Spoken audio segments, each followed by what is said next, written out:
First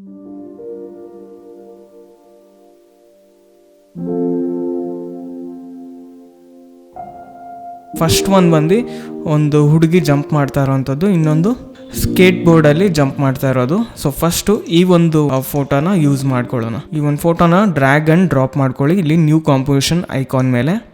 so that ಸಪ್ರೇಟಾಗಿ ಒಂದು ಹೊಸ ಕಾಂಪೋಸಿಷನ್ ಓಪನ್ ಆಗುತ್ತೆ.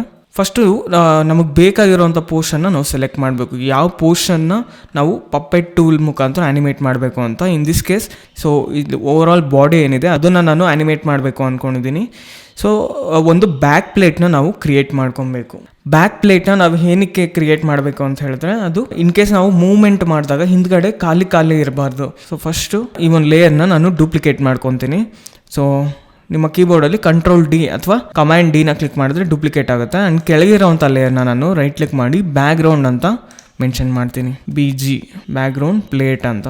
ಆ್ಯಂಡ್ ಮೇಲ್ಗಡೆ ಇರೋಂಥ ಲೇಯರ್ ಏನಿದೆ ಅದನ್ನು ನಾನು ರೀನೇಮ್ ಮಾಡ್ತೀನಿ. ರೈಟ್ ಕ್ಲಿಕ್ ಮಾಡಿ ಮಾಸ್ಕ್ ಲೇಯರ್ ಅಂತ ರೀನೇಮ್ ಮಾಡ್ತೀನಿ. ಸೊ ಹಿಂದ್ಗಡೆ ಬ್ಯಾಕ್ಗ್ರೌಂಡ್ ಪ್ಲೇಟ್ ಇರುತ್ತೆ, ಅದಾದಮೇಲೆ ಇವಳ್ದು ಹುಡುಗಿದು ಔಟ್ಲೈನ್ನ ನಾವು ಕ್ರಿಯೇಟ್ ಮಾಡ್ಕೊಳ್ಳೋಣ. ಸದ್ಯಕ್ಕೆ ಮೇಲ್ಗಡೆ ಇರೋಂಥ ಲೇಯರ್ನ ನಾನು ಡಿಸೇಬಲ್ ಮಾಡಿಬಿಡ್ತೀನಿ. ಬ್ಯಾಕ್ಗ್ರೌಂಡ್ ಪ್ಲೇಟ್ ನಮಗೆ ಕಾಣಿಸ್ತಾ ಇದೆ ಇವಾಗ. ಈ ಒಂದು ಲೇಯರ್ ಏನಿದೆ ಇದನ್ನು ಡಬಲ್ ಕ್ಲಿಕ್ ಮಾಡಿ ಸೊ ಲೇಯರ್ ಪ್ಯಾನಲ್ಗೆ ಕರ್ಕೊಂಡು ಹೋಗುತ್ತೆ. ಇಲ್ಲಿ ಮೇಲ್ಗಡೆ ಟೂಲ್ ಬಾರಲ್ಲಿ ಕ್ಲೋನ್ ಸ್ಟ್ಯಾಂಪ್ ಟೂಲ್ ಅಂತ ಇದೆ ನೋಡಿ, ಅಥವಾ ನಿಮ್ಮ ಕೀಬೋರ್ಡಲ್ಲಿ ಕಮಾಂಡ್ ಬಿನ ಕ್ಲಿಕ್ ಮಾಡಿದ್ರೆ ಈ ಒಂದು ಟೂಲ್ ಸಿಗುತ್ತೆ.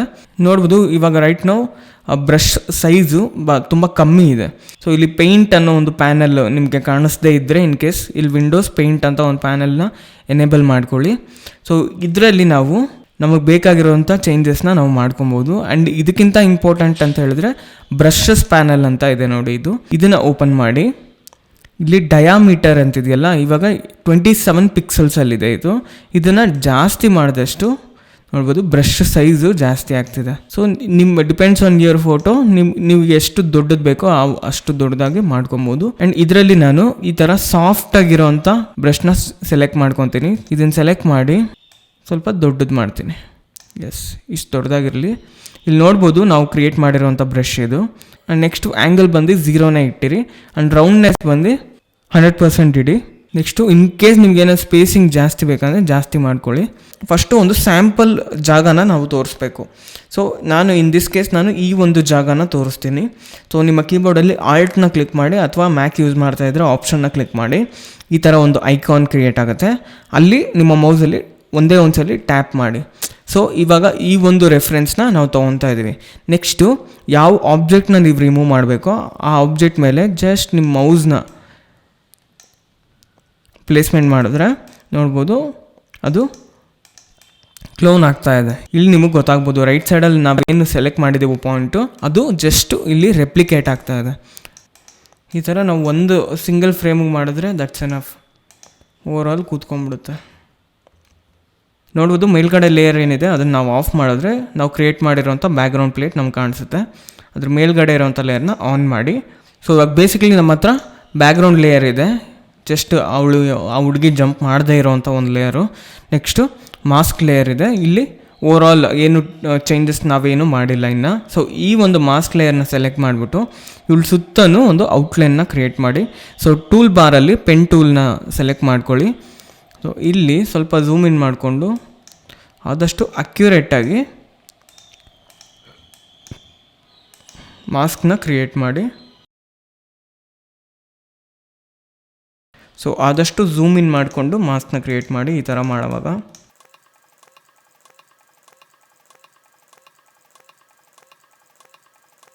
ಆ್ಯಂಡ್ ಬ್ಯಾಕ್ಗ್ರೌಂಡ್ ಪ್ಲೇಟ್ನ ನೀವು ಫೋಟೋಶಾಪಲ್ಲಿ ಮಾಡೋಂಗಿದ್ರೆ ಅದು ಇನ್ನೂ ಚೆನ್ನಾಗಿ ಬರುತ್ತೆ. ಬಟ್ ನಾನು ಆಫ್ಟರ್ ಎಫೆಕ್ಟ್ಸಲ್ಲೇ ಕ್ರಿಯೇಟ್ ಮಾಡ್ತೀನಿ. ಓಕೆ, ಫುಲ್ಲು ಮಾಸ್ಕ್ ಏನಿದೆ ಅದನ್ನು ಕ್ಲೋಸ್ ಮಾಡಿಬಿಡಿ. ಸೊ ಇವಾಗ ನೋಡ್ಬೋದು ಫುಲ್ ಓವರಾಲ್ ಒಂದು ಮಾಸ್ಕ್ನ ಕ್ರಿಯೇಟ್ ಮಾಡಿದ್ದೀನಿ ಅಕ್ಯುರೇಟಾಗಿ. ಈ ಒಂದು ಮಾಸ್ಕ್ನ ಸೆಲೆಕ್ಟ್ ಮಾಡಿ ನಾನು ಮೂವ್ ಮಾಡಿದ್ರೆ ನೋಡೋದು ಹಿಂದ್ಗಡೆ ಒಂದು ಬ್ಯಾಕ್ಗ್ರೌಂಡ್ ಪ್ಲೇಟ್ ನಾವು ಆಲ್ರೆಡಿ ಕ್ರಿಯೇಟ್ ಮಾಡಿದ್ದೀವಿ. ಇವಾಗ ನಾವು ಈ ಒಂದು ಮಾಸ್ಕ್ ಏನಿದೆ ಇದನ್ನು ಸೆಲೆಕ್ಟ್ ಮಾಡಿಬಿಟ್ಟು ನಿಮ್ಮ ಕೀಬೋರ್ಡಲ್ಲಿ ಎಮ್ನ ಕ್ಲಿಕ್ ಮಾಡಿ ಮಾಸ್ಕ್ ಪ್ರಾಪರ್ಟೀಸ್ ಓಪನ್ ಆಗುತ್ತೆ. ಫೆದರ್ ಅಂತಿದೆಯಲ್ಲ ಇದನ್ನು ಒಂದು 5%ಗೆ ಇನ್ಕ್ರೀಸ್ ಮಾಡಿ. ಸೊ ದಟ್ ಕಾರ್ನರ್ಸಲ್ಲಿ ಫೆದರ್ ಆಗುತ್ತೆ ಮಾಸ್ಕು. ನೆಕ್ಸ್ಟ್ ಇದಕ್ಕೆ ಪಪೆಟ್ ಪಾಯಿಂಟ್ಸನ್ನ ರೆಫರೆನ್ಸ್ ಆಗಿ ಕೊಡೋಣ. ನೆಕ್ಸ್ಟು ಮಾಸ್ಕ್ ಲೇಯರ್ ಏನಿದೆ ಇದನ್ನು ಡಬಲ್ ಕ್ಲಿಕ್ ಮಾಡಿ. ಡಬಲ್ ಕ್ಲಿಕ್ ಮಾಡಿದ್ಮೇಲೆ ಇದು ಕಾಂಪೋಸಿಷನ್ ಲೇಯರ್ಗೆ ಕರ್ಕೊಂಬರುತ್ತೆ. ಇಲ್ಲಿ ಪಪೆಟ್ ಟೂಲ್ ಅಂತೇನಿದೆ ಈ ಒಂದು ಟೂಲ್ ಬಾರಲ್ಲಿ ಇದನ್ನು ಕ್ಲಿಕ್ ಮಾಡಿ.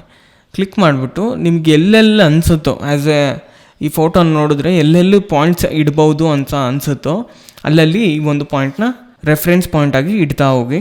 ಮೇನ್ಲಿ ಎಲ್ಲೆಲ್ಲಿ ಬೋನ್ಸ್ ಜಾಯ್ನ್ ಆಗುತ್ತೋ ಅಲ್ಲಿ ನೀವು ಈ ಒಂದು ಪಾಯಿಂಟ್ನ ಕೊಡ್ಬೋದು. ಸೊ ಇಲ್ಲೊಂದು ಪಾಯಿಂಟ್ ಕೊಡ್ತೀನಿ ನಾನು, ನೆಕ್ಸ್ಟು ಇಲ್ಲಿ ಕೊಡ್ತೀನಿ, ನೆಕ್ಸ್ಟು ತಲೆಗೆ ಕೊಡ್ತೀನಿ, ನೆಕ್ಸ್ಟ್ ಇಲ್ಲೊಂದು ಕೊಡ್ತೀನಿ, ನೆಕ್ಸ್ಟ್ ಫೋರ್ ಆರ್ಮ್ಸ್ಗೊಂದು ಕೊಡ್ತೀನಿ, ಮತ್ತು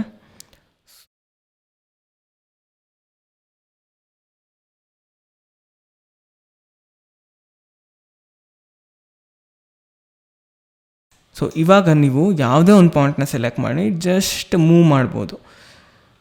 ಸೊ ಇಲ್ಲಿ ನೋಡಿದ್ರೆ ನಾನು ಒಂದು ಪಾಯಿಂಟ್ನ ಮೂವ್ ಮಾಡಿದ್ರೆ ಅದ್ರ ಪ್ರೀವಿಯಸ್ಲಿ ಏನು ಒಂದು ಪಾಯಿಂಟ್ ಸೆಲೆಕ್ಟ್ ಆಗಿದೆಯೋ ಅದರ ರೆಫರೆನ್ಸ್ ಮುಖಾಂತರ ಮೇಲ್ಗಡೆ ಇರೋಂಥ ಪೋರ್ಷನ್ ಕೂಡ ಮೂವ್ ಆಗ್ತಿದೆ. ಇಲ್ಲಿ ಇದನ್ನು ನೀವು ತೀರಾ ಜಾಸ್ತಿ ಮಾಡಬಾರ್ದು, ಎಕ್ಸಾಕ್ಟಾಗಿ ಸ್ವಲ್ಪ ಲೈಟಾಗಿ ಮೂವ್ಮೆಂಟ್ ಕೊಡಬೇಕು ಎಲ್ಲ ಒಂದು ಟೂಲ್ಗೂ. ಸೊ ಫಸ್ಟು ಟೈಮ್ ಲೈನಿಗೆ ಬಂದುಬಿಟ್ಟು ಎಷ್ಟು ಸೆಕೆಂಡ್ಸ್ಗೆ ಮೂವ್ ಆಗಬೇಕು ಅಂತ ಡಿಸೈಡ್ ಮಾಡ್ಕೊಳ್ಳಿ. ನಾನು ಒಂದು 4 ಸೆಕೆಂಡ್ಸ್ಗೆ ಮೂಮೆಂಟ್ ಕ್ರಿಯೇಟ್ ಮಾಡ್ತೀನಿ. ಸೊ 4 ಸೆಕೆಂಡ್ ಮಾರ್ಕಿಗೆ ಹೋಗ್ಬಿಟ್ಟು ಜಸ್ಟ್ ಆ ಪಾಯಿಂಟ್ಸ್ ಏನಿದೆ ನಾವು ಕೊಟ್ಟಿರೋಂಥ ಪಾಯಿಂಟ್ಸು ಅದನ್ನು ಮೂವ್ ಮಾಡಿ. ಸೊ ಸ್ವಲ್ಪ ಈ ಕಾಲನ್ನ ಮೂವ್ ಮಾಡಿ, ನೆಕ್ಸ್ಟ್ ಇದನ್ನು ಹಿಂದ್ಗಡೆ ಮೂವ್ ಮಾಡ್ತೀನಿ, ಆ್ಯಂಡ್ ಇದನ್ನು ಲೈಟಾಗಿ ಮುಂದ್ಗಡೆ ಮೂವ್ ಮಾಡ್ತೀನಿ, ಇದನ್ನು ಸ್ವಲ್ಪ ಮೇಲ್ಗಡೆ ಮೂವ್ ಮಾಡ್ಬೋದು.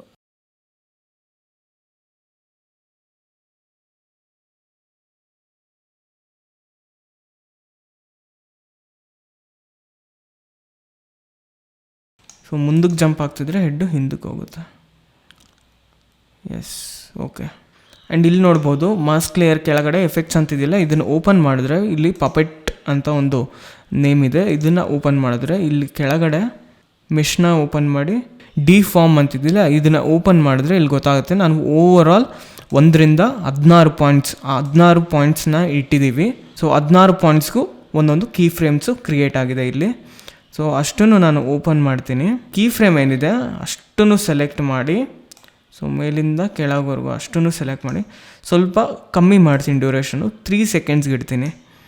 ಸ್ವಲ್ಪ ಹಿಂದಕ್ಕೆ ಎಳಿತೀನಿ, ನೆಕ್ಸ್ಟು ಕ್ಲೋಸ್ ಮಾಡಿಬಿಡಿ ಓವರಾಲು. ಸೊ ಆ್ಯನಿಮೇಟ್ ಜಾಸ್ತಿ ಆದಂಗೆ ಕಾಣುತ್ತೆ ಇವಾಗ. Okay, not bad.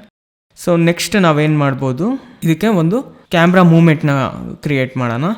ಸೊ ಇಲ್ಲಿ ರೈಟ್ ಕ್ಲಿಕ್ ಮಾಡಿ ನ್ಯೂ ಕ್ಯಾಮ್ರಾ ಅಂತಿದೆಯಲ್ಲ ಇದನ್ನು ಸೆಲೆಕ್ಟ್ ಮಾಡಿ ಇಲ್ಲಿ 50 mm ಇರಲಿ. Next click okay. Next warning ಏನಂತ ಹೇಳಿದ್ರೆ ಇದು 3D ಲೇಯರಾಗಿ ಕನ್ವರ್ಟ್ ಆಗಿಲ್ಲ ಅಂತ, ಇದನ್ನು ನಾವು 3D ಲೇಯರಾಗಿ ಕನ್ವರ್ಟ್ ಮಾಡೋಣ. ಓಕೆನ ಕ್ಲಿಕ್ ಮಾಡಿ. ನೆಕ್ಸ್ಟು ಕೆಳಗಡೆ ಟಾಗಲ್ ಸ್ವಿಚ್ನ ಆನ್ ಮಾಡಿ ಇಲ್ಲಿ ಎರಡನ್ನು 3D ಲೇಯರ್ಗೆ ಕನ್ವರ್ಟ್ ಮಾಡಿ. ಅದಾದ ನಂತರ ಬ್ಯಾಕ್ಗ್ರೌಂಡ್ ಪ್ಲೇಟ್ ಏನಿದೆ ಅದನ್ನು ಆದಷ್ಟು ಹಿಂದಕ್ಕೆ ತಳ್ಳಿಬಿಡಿ. ಹಿಂದಕ್ಕೆ ತಳ್ಳಿದ್ರೆ ಏನಾಗುತ್ತೆ, ಅದು ಒಂದು ಡೆಪ್ತ್ ಕ್ರಿಯೇಟ್ ಆಗುತ್ತೆ. ಇದನ್ನು ಸೆಲೆಕ್ಟ್ ಮಾಡಿ ಆದಷ್ಟು ಹಿಂದಕ್ಕೆ ತಳ್ಳಿ. ಸೊ ಅಫ್ಕೋರ್ಸ್ ನಾವು ಹಿಂದಕ್ಕೆ ತಳ್ಳಿದ್ರೆ ಫೋಟೋ ಚಿಕ್ಕದಾಗ್ತಾ ಬರುತ್ತೆ. ಸೊ ಇವಾಗ ನೀವು ಇದನ್ನು ಸ್ಕೇಲ್ ಅಪ್ ಮಾಡ್ಕೊಳ್ಳಿ, ದೊಡ್ಡದು ಮಾಡ್ಕೊಳ್ಳಿ. ನೆಕ್ಸ್ಟ್ ನಾವು ಇಲ್ಲಿ ಕ್ಯಾಮ್ರಾ ಆಪ್ಷನ್ ಏನಿದೆ ಇದನ್ನು ಓಪನ್ ಮಾಡಿ, ಇಲ್ಲಿ ಡೆಪ್ತ್ ಆಫ್ ಫೀಲ್ಡ್ನ ಎನೇಬಲ್ ಮಾಡಿ, ಇಲ್ಲಿ ಅಪೇಚರ್ ಏನಿದೆ ಅದನ್ನು ಜಾಸ್ತಿ ಮಾಡಿ. ಸೊ ಅಪೇಚರ್ನ ಜಾಸ್ತಿ ಮಾಡಿದಾಗ ಏನಾಗುತ್ತೆ, ಲೈಟಾಗಿ ಬ್ಲರ್ ಆಗುತ್ತೆ ಹಿಂದ್ಗಡೆ ಇರೋವಂಥ ಲೇಯರು. ನೆಕ್ಸ್ಟ್ ಕ್ಲೋಸ್ ಮಾಡಿಬಿಡಿ. ನೆಕ್ಸ್ಟ್ ಇದಕ್ಕೊಂದು ಟೆಕ್ಸ್ಟ್ನ ಆ್ಯಡ್ ಮಾಡೋಣ. ಸೊ ಟೂಲ್ ಬಾರಲ್ಲಿ ಟಿ ಅಂತ ಏನಿದೆ ಇದನ್ನು ಕ್ಲಿಕ್ ಮಾಡಿ ಇಲ್ಲಿ ನಿಮಗೆ ಬೇಕಾಗಿರೋವಂಥ ಟೆಕ್ಸ್ಟ್ನ ನೀವು ಟೈಪ್ ಮಾಡ್ಕೊಳ್ಳಿ. ನೆಕ್ಸ್ಟ್ ಅದನ್ನು ಸ್ವಲ್ಪ ಚಿಕ್ಕದು ಮಾಡ್ತೀನಿ. ಆ್ಯಂಡ್ ಆ ಟೆಕ್ಸ್ಟ್ನ ಕೂಡ ನೀವು 3D ಮಾಡಿಬಿಡಿ. 3D ಲೇಯರ್ ಏನಿದೆ ಅದನ್ನು ಐಕಾನ್ನ ಕ್ಲಿಕ್ ಮಾಡಿ. ನೆಕ್ಸ್ಟ್ ಈ ಟೆಕ್ಸ್ಟ್ನ ನಾನು ಇವಳ ಹಿಂದೆ ಇಡ್ತೀನಿ. ಸೊ ಮಾಸ್ಕ್ ಲೇಯರ್ ಹಿಂದೆ ಇಡಿ. ನೆಕ್ಸ್ಟ್ ಇದನ್ನು ಹಿಂದಕ್ಕೆ ತೊಗೊಂಡೋಗಿ ಆ್ಯಂಡ್ ಇದನ್ನು ಕೂಡ ನೀವು Z ಆ್ಯಕ್ಸಸಲ್ಲಿ ಸ್ವಲ್ಪ ಹಿಂದಕ್ಕೆ ತಳ್ಳಿಬಿಡಿ. ನೆಕ್ಸ್ಟ್ ಇದನ್ನು ಒಂದು ಆ್ಯನಿಮೇಷನ್ ಕ್ರಿಯೇಟ್ ಮಾಡಿ. ನಿಮ್ಮ ಕೀಬೋರ್ಡಲ್ಲಿ P-ನ ಕ್ಲಿಕ್ ಮಾಡಿ ಪೊಸಿಷನ್ ಪ್ರಾಪರ್ಟೀಸ್ ಓಪನ್ ಆಗುತ್ತೆ. ಸೊ ಒಂದು 2 ಸೆಕೆಂಡ್ ಅಥವಾ 1 ಸೆಕೆಂಡ್ಗೆ ಫೈನಲ್ ಪೊಸಿಷನ್ನ ಲಾಕ್ ಮಾಡಿ. ನೆಕ್ಸ್ಟ್ ಹಿಂದಕ್ಕೆ ಹೋಗ್ಬಿಟ್ಟು ಇದನ್ನು ಜಸ್ಟ್ ಫ್ರೇಮ್ ಔಟ್ ಮಾಡಿಬಿಡಿ. ಫ್ರೇಮ್ ಔಟ್ ಮಾಡಿದ್ರೆ ಅಲ್ಲಿಂದ ಫೈನಲ್ ಪೊಸಿಷನ್ಗೆ ಬರುತ್ತೆ ಅದು. ಆ್ಯಂಡ್ ಈ ಫೈನಲ್ ಪೊಸಿಷನ್ನ ಸ್ವಲ್ಪ ಮುಂದಕ್ಕೆ ತೊಗೊತೀನಿ. ಓಕೆ, ಇಲ್ಲಿರಲಿ. ನೆಕ್ಸ್ಟು ಈ 2 ಕೀ ಫ್ರೇಮ್ನ ಸೆಲೆಕ್ಟ್ ಮಾಡಿಬಿಟ್ಟು ಗ್ರಾಫ್ ಎಡಿಟರ್ಗೆ ಹೋಗಿ ಇಲ್ಲಿ ಮೇಲ್ಗಡೆ ನಾವು ಕ್ರಿಯೇಟ್ ಮಾಡಿರೋಂಥ ಕೀ ಫ್ರೇಮ್ನ ಸೆಲೆಕ್ಟ್ ಮಾಡಿ ಸ್ವಲ್ಪ ಝೂಮ್ ಮಾಡ್ಕೊತೀನಿ. ಝೂಮ್ ಮಾಡಿದ್ರೆ ನೋಡ್ಬೋದು ಇಲ್ಲಿ ಹ್ಯಾಂಡಲ್ಸ್ ಕ್ರಿಯೇಟ್ ಆಗಿದೆ. ಇದನ್ನು ಕೆಳಗಡೆ ಮಾಡಿ. ಸೊ ಇವಾಗ ಸ್ವಲ್ಪ ಝೂಮ್ ಔಟ್ ಮಾಡಿ ಈ ಒಂದು ಹ್ಯಾಂಡಲ್ನ ಸ್ವಲ್ಪ ಮುಂದಕ್ಕೆ ತೊಗೊಂಬರ್ತೀನಿ. ಸೊ ಸ್ಪೀಡಾಗಿ ಬಂದು ಸ್ಲೋಗಿ ಅದು ಸ್ಲೈಡ್ ಆಗೋ ಥರ ಎಫೆಕ್ಟ್ ಕ್ರಿಯೇಟ್ ಆಗುತ್ತೆ. ನೆಕ್ಸ್ಟು ಗ್ರಾಫ್ ಎಡಿಟರ್ನ ಕ್ಲೋಸ್ ಮಾಡಿಬಿಡಿ, ಅದನ್ನೇ ಕ್ಲಿಕ್ ಮಾಡಿ. ನೆಕ್ಸ್ಟು ಕ್ಯಾಮ್ರಾ ಮೂಮೆಂಟ್ ಮಾಡಬೇಕು ನಾವು. ಸೊ ಕ್ಯಾಮ್ರಾನ ಸೆಲೆಕ್ಟ್ ಮಾಡಿಬಿಟ್ಟು ನಿಮ್ಮ ಕೀಬೋರ್ಡಲ್ಲಿ ಪಿನ ಕ್ಲಿಕ್ ಮಾಡಿ, ಪೊಸಿಷನ್ ಪ್ರಾಪರ್ಟೀಸ್ ಓಪನ್ ಆಗುತ್ತೆ. ಇಲ್ಲಿ ಲಾಸ್ಟಲ್ಲಿ ಒಂದು ನಂಬರ್ ಇದೆಯಲ್ಲ, ಇದನ್ನು ಜಾಸ್ತಿ ಮಾಡಿದ್ರೆ ಝೂಮ್ ಇನ್ ಆಗುತ್ತೆ, ಇಲ್ಲಿ ನೋಡ್ಬೋದು. ಸೊ ಝೂಮ್ ಇನ್ ಆಗಲಿ ಬಿಗಿನಿಂಗು, ಇಲ್ಲಿಗೊಂದು ಕೀ ಫ್ರೇಮ್ ಇಡಿ ಬಿಗಿನಿಂಗು. ನೆಕ್ಸ್ಟು ಅದು ಸ್ವಲ್ಪ ಅರೌಂಡ್ 2 ಸೆಕೆಂಡ್ ಅಥವಾ 1 ಸೆಕೆಂಡ್, ಅರೌಂಡ್ 1 ಸೆಕೆಂಡ್ ಹತ್ರ ಬರ್ತಾ ಇರಬೇಕಾದ್ರೆ ಈ ಒಂದು ಪೊಸಿಷನ್ ಏನಿದೆ ಅದನ್ನು ಹಿಂದಕ್ಕೆ ಮಾಡಿ. S, final. ಓಕೆ, ಇಷ್ಟು ಹಿಂದಕ್ಕೆ ಮಾಡ್ಕೊಳ್ಳಿ. ಓಕೆ, ಎಷ್ಟು ಫ್ರೇಮ್ ಇದೆಯೋ ಅಷ್ಟು ಹಿಂದಕ್ಕೆ ಮಾಡಿಕೊಂಡ್ರೆ ಸೊ ರಿವೀಲ್ ಆಗ್ತಾ ಬರುತ್ತೆ. ನೆಕ್ಸ್ಟ್ ನಾವೇನು ಮಾಡ್ಬೋದು, ಈ ಎರಡೂ ಕೀ ಫ್ರೇಮ್ನ ಸೆಲೆಕ್ಟ್ ಮಾಡಿ ಗ್ರಾಫ್ ಎಡಿಟರ್ಗೆ ಹೋಗ್ಬಿಟ್ಟು ಇಲ್ಲಿ 2 ಕೀ ಫ್ರೇಮ್ ಸೆಲೆಕ್ಟ್ ಮಾಡಿ, ಸೇಮ್ ಥಿಂಗ್ ನಾವು ಹೆಂಗೆ ಟೆಕ್ಸ್ಟಿಗೆ ಮಾಡಿದ್ವೋ ಅದೇ ರೀತಿ ಆ ಒಂದು ಹ್ಯಾಂಡಲ್ನ ತೊಗೊಂಡು ಹಿಂದಕ್ಕೆ ಎಳೆದ್ಬಿಡಿ. ಈ ರೀತಿ ಹಿಂದಕ್ಕೆ ಎಳೆದ್ರೆ ಒಂದು ಸ್ಪೀಡಾಗಿ ಬಂದು ಫಾಸ್ಟ್ ಆಗೋವಂಥ ಒಂದು ಎಫೆಕ್ಟ್ ಕ್ರಿಯೇಟ್ ಆಗುತ್ತೆ. ಸೊ ನೆಕ್ಸ್ಟು ಗ್ರಾಫ್ ಎಡಿಟರ್ನ ಕ್ಲೋಸ್ ಮಾಡಿಬಿಡಿ. ಇವಾಗ ಪ್ಲೇ ಮಾಡ್ತೀನಿ ನೋಡಿ.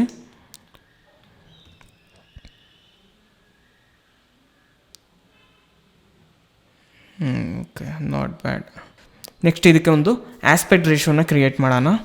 ಸೊ ಇಲ್ಲಿ ರೈಟ್ ಕ್ಲಿಕ್, ನ್ಯೂ ಸಾಲಿಡ್ ಅಂತಿದೆಯಲ್ಲ ಇದನ್ನು ಸೆಲೆಕ್ಟ್ ಮಾಡಿ, ಇಲ್ಲಿ ಇದನ್ನು ನಾನು ರೀನೇಮ್ ಮಾಡ್ತೀನಿ ಆಸ್ಪೆಕ್ಟ್ ರೇಷಿಯೋ ಅಂತ. ನೆಕ್ಸ್ಟ್ ಓಕೆ ಕ್ಲಿಕ್ ಮಾಡಿ.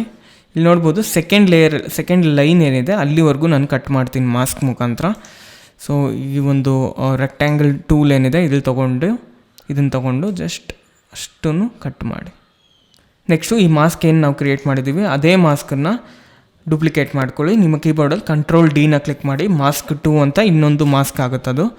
ಅದನ್ನು ನೀವು ಇಲ್ಲಿ ಡಬಲ್ ಕ್ಲಿಕ್ ಮಾಡಿಬಿಟ್ಟು ಜಸ್ಟ್ ಕೆಳಗಡೆಗೆ ಇಟ್ಟರೆ ಸೇಮ್ ಸೈಜ್ ಮಾಸ್ಕನ್ನು ನಾವು ಹಾಕ್ಬೋದು.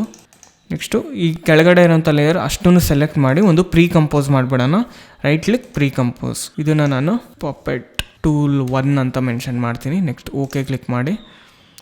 ಸೊ ಪಪೆಟ್ ಟೂಲ್ 1 ಅಂತ ಏನಿದೆ ಇದನ್ನು ಸ್ವಲ್ಪ ಕೆಳಗಡೆ ಇಳಿರೋವಾಗ. ನೆಕ್ಸ್ಟ್ ಓಕೆ, ಇವಾಗ ಪ್ಲೇ ಮಾಡ್ತೀನಿ ನೋಡಿ. ಎಸ್, ನಾಟ್ ಬ್ಯಾಡ್, ಚೆನ್ನಾಗಿ ಬಂದಿದೆ.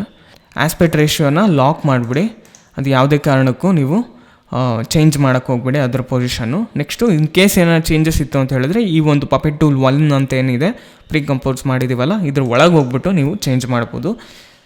ಸೊ ಇಲ್ಲೇನೇ ಚೇಂಜ್ ಮಾಡಿದ್ರು ಇಲ್ಲಿ ಆಟೋಮೆಟಿಕ್ಲಿ ಅಪ್ಡೇಟ್ ಆಗುತ್ತೆ. ಒಂದು ರೈಟ್ ಕ್ಲಿಕ್ ಮಾಡಿ, ಒಂದು ಅಡ್ಜಸ್ಟ್ಮೆಂಟ್ ಲೇಯರ್ ಏನಿದೆ ಅದನ್ನು ಕ್ಲಿಕ್ ಮಾಡಿ. ಇದಕ್ಕೆ ನಾನು ಫ್ಲೇರ್ ಎಫೆಕ್ಟ್ನ ಆ್ಯಡ್ ಮಾಡ್ತೀನಿ.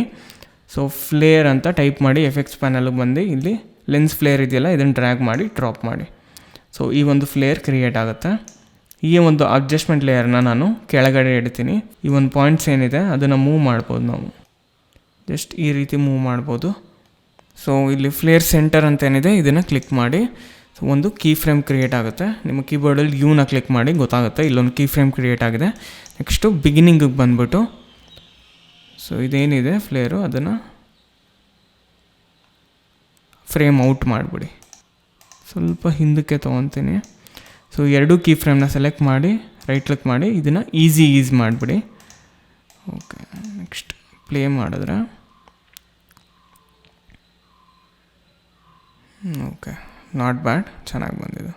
ನೆಕ್ಸ್ಟು ಇನ್ನೊಂದು ಮರಿಬೇಡಿ, ಇದನ್ನು ಕೂಡ 3D ಲೇಯರಾಗಿ ಕನ್ವರ್ಟ್ ಮಾಡಿಬಿಡಿ ಫ್ಲೇರ್ ಲೇಯರ್ನ. ಆ್ಯಂಡ್ ಇದಕ್ಕೆ ನಾನು ಮಧ್ಯ ಲೈಟಾಗಿ ಗ್ಲಿಚ್ ಬರೋ ಥರ ಕೂಡ ಕ್ರಿಯೇಟ್ ಮಾಡ್ಬೋದು ಎಫೆಕ್ಟು.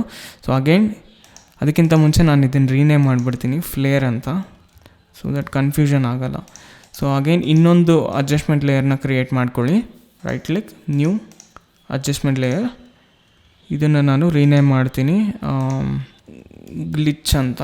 ಸೊ ಗ್ಲಿಚ್ನ ಸೆಲೆಕ್ಟ್ ಮಾಡಿ ಇದನ್ನು ಕೂಡ ನೀವು 3D ಮಾಡ್ಕೊಳ್ಳಿ. ನೆಕ್ಸ್ಟ್ ಇಲ್ಲಿ ಅವರೇ ಕೊಟ್ಟಿದ್ದಾರೆ ಒಂದಷ್ಟು ಗ್ಲಿಚ್ಗಳು, ಆ್ಯನಿಮೇಷನ್ ಪ್ರೀಸೆಟ್ಸ್ ಅಂತಿದೆಯಲ್ಲ ಇದನ್ನು ಓಪನ್ ಮಾಡಿಬಿಟ್ಟು ಇಲ್ಲಿ ಇಮೇಜ್ ಸ್ಪೆಷಲ್ ಎಫೆಕ್ಟ್ಸ್ ಅಂತಿದೆಯಲ್ಲ ಇದನ್ನು ಓಪನ್ ಮಾಡಿ. ಇಲ್ಲಿ ಬ್ಯಾಡ್ TV1 ಅಂತಿದೆಯಲ್ಲ ಇದನ್ನು ಡ್ರ್ಯಾಗ್ ಆ್ಯಂಡ್ ಡ್ರಾಪ್ ಮಾಡಿ.